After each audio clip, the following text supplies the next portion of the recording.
পরে হচ্ছে আমার শ্বশুরকে বললাম যে বাবা আমি এভাবে আর থাকতে পারতেছি না, এভাবে আর সম্ভব না, আপনি আমার খাওয়া দাওয়া সব দায়িত্ব নিতেছেন, কিন্তু বাবা একটা নারী কিন্তু স্বামীর কাছে বিয়ে হয় কিসের জন্য?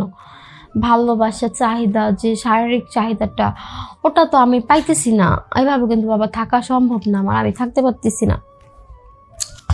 পরে আমার শ্বশুর বলল যে দেখো, কারণ আমি চাই না যে আমার মানিজ্য নষ্ট হয়ে যাক, তো তুমি হচ্ছে তোমার যে চাহিদাটা আমি পূর্ণ করব, কিন্তু তুমি কারো কাছে বাইরে কথাটা বলবা না। পরে আর কি করার, আমি মনে করেন, কারণ আমার তো চাহিদাটা দরকার, মানে এতই উত্তেজনা, আজকে 4 বছর ধরে আমি সেই জিনিসটা পাইতেছি না। মনে করেন এক পর্যায়ে আমি রাজি হয়ে গেলাম, রাজি হয়ে যাওয়ার পর মনে করেন এরকম করে প্রায় 2 মাস 2.5 মাস এরকম সম্পর্কটা আমাদের চলার পর হঠাৎ করে একদিন আমি মানে মানুষের মানে যখন হচ্ছে শয়তান ঘাড় চাপে না, তখন মানুষের বিবেক বুদ্ধি সব হারিয়ে যায়। আমারও না বিবেক বুদ্ধি সব কিছু হারাই গেছিল, মানে কি করব না করব কিছুই বুঝতেছিলাম না। ভুল করে হচ্ছে শ্বশুরের সাথে রিলেশনটা যুক্ত হয়ে গেলাম। তারপরে হচ্ছে মানে আমি আমার ভুলটা বুঝতে পারলাম, তখন হচ্ছে বললাম যে না, এটা তো ঠিক না, শ্বশুর যে কথা বাবা তো একই কথা। তো পরে হচ্ছে আমি ডিভোর্স দিয়ে দিলাম আমার হাজবেন্ডকে, ডিভোর্স দিয়ে হচ্ছে তাকে আমি তাদের সংসার থেকে আমি চলে আসছি। আসসালামু আলাইকুম, সবাই কেমন আছেন? আশা করি সবাই ভালো আছেন, আমিও ভালো আছি। আজকে আপনাদের সাথে একটা কথা শেয়ার করার জন্য চলে আসলাম। তো আমার নাম হচ্ছে আশামণি। তো আমি হচ্ছে আমার বয়স এখন 18।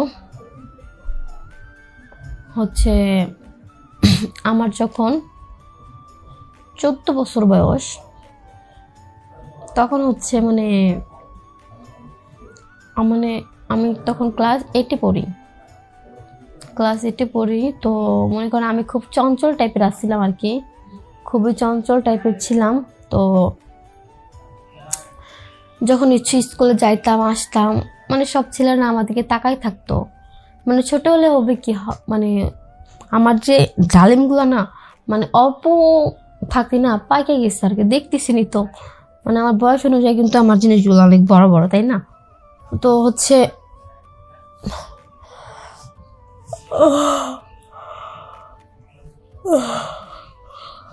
তারপর হলো কি মানে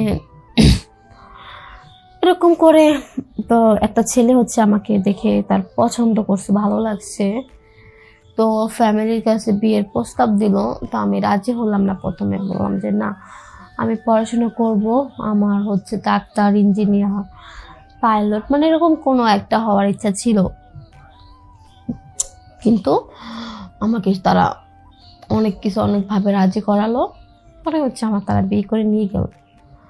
তো নিয়ে যাওয়ার পর হচ্ছে মনে করেন প্রায় 2 থেকে 2.5 মাস 3 মাসের মতো হবে, হাইস্ট হলে 3 মাস আমার সাথে ছিল, সংসার করলো, মানে অনেকটাই আদর যত্ন করতো।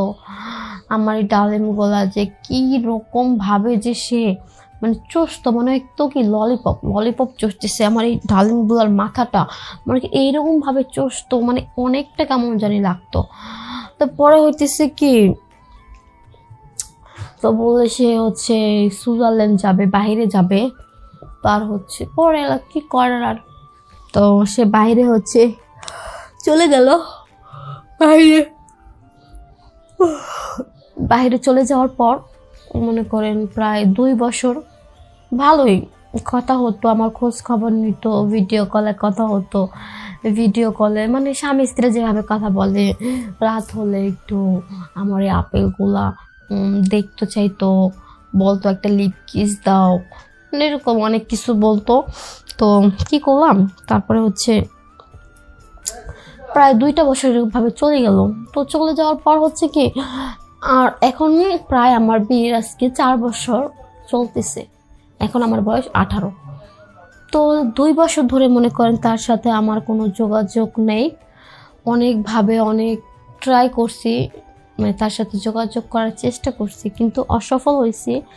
তার সাথে আমি আর যোগাযোগ করতে পারিনি। তো হঠাৎ করে একদিন একটা খবর পাইলাম যে হচ্ছে সে কোনো পাকিস্তানি মেয়েকে বিয়ে করছে। তো তাকে নিয়ে সে সুন্দর লাইফ সংসার সাজাইছে। কিন্তু না, আসলে পুরুষ মানুষ কেমন, একটা নাবালক মেয়েকে যখন সে বিয়ে করছিল ভালোবেসে, তখনও কিন্তু আমি রাজি ছিলাম না যে আমি বিয়ে করব। সে আমার লাইফটা নষ্ট করে দিয়ে তার হচ্ছে ঘরের বউ বানায় আনছে। তো আনার পরে আপনারা বলেন, যখন সেই মানুষটা ছেড়ে চলে যায়, চলে যাওয়ার পর আরেকটা মেয়েকে বিয়ে করে, তাহলে কেন কেন আমার জীবনটা নষ্ট করলে ভাবে? আমার জীবনটা তো না নষ্ট করলেও পারতো।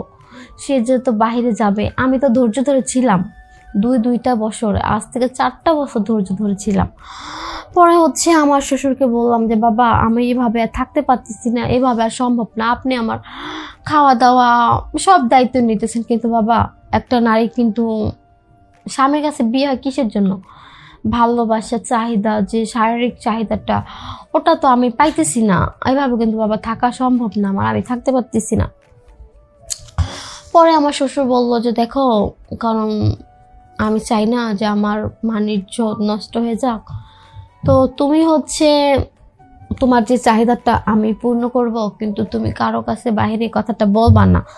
পরে আর কি করার, আমি মনে করেন, কারণ আমার তো চাহিদাটা দরকার। মানে এত উত্তেজনা, আজকে 4টা বছর ধরে আমি সেই জিনিসটা পাইতেছি না। মনে করেন এক পর্যায়ে আমি রাজি হয়ে গেলাম। রাজি হয়ে যাওয়ার পর মনে করেন এরকম করে প্রায় 2 মাস 2.5 মাস এরকম সম্পর্কটা আমাদের চলার পর হঠাৎ করে একদিন আমি মানুষের যখন হচ্ছে শয়তান ঘাড় চাপে না, তখন মানুষের বিবেক বুদ্ধি সব হারিয়ে যায়। আমারও না বিবেক বুদ্ধি সব কিছু হারাই গেছিল। কি করব না করব কিছুই বুঝতেছিলাম না। ভুল করে হচ্ছে শ্বশুরের সাথে রিলেশনটা যুক্ত হয়ে গেলাম। তারপরে হচ্ছে আমি আমার ভুলটা বুঝতে পারলাম, তখন হচ্ছে বললাম যে না, এটা তো ঠিক না।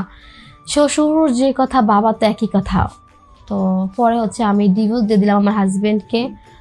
ডিভোর্স দিয়ে হচ্ছে তাকে আমি তাদের সংসার থেকে আমি চলে আসছি। তো এখন একটাই কথা, মানুষ মাত্র ভুল করে, আর আমি আমার ভুলটা বুঝতে পারছি। তো সবার কাছে একটাই অনুরোধ, তো আমার লাইফটা যদি আমি আবারও ঠিক করতে পারতাম, এমন কি কোনো পুরুষ আছেন যে আমার সব কিছু জেনেও আমার দায়িত্ব নিতে পারবেন, আমাকে নতুন একটা জীবন দিতে পারবেন?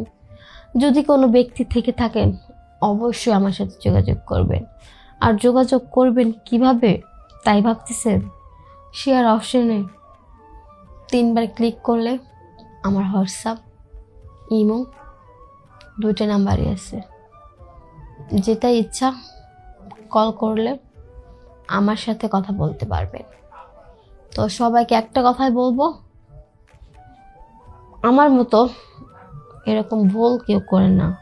আর প্রত্যেকটা মা বাবাকে বলতেছি, আজকে যদি আমার মা বাবা আমাকে জোর করে বিয়ে না দিত, 14 বছর মেয়েরা কী বা বুঝে, তখন হচ্ছে পড়াশোনার বয়স, খেলাধুলার বয়স, তখন আমাকে সংসার ঘাড়ে চাপাই দেওয়ার পর আজকে যদি তার সাথে আমি থাকতে পারতাম, আমার ভবিষ্যৎটা, লাইফটা অন্যরকম হতো।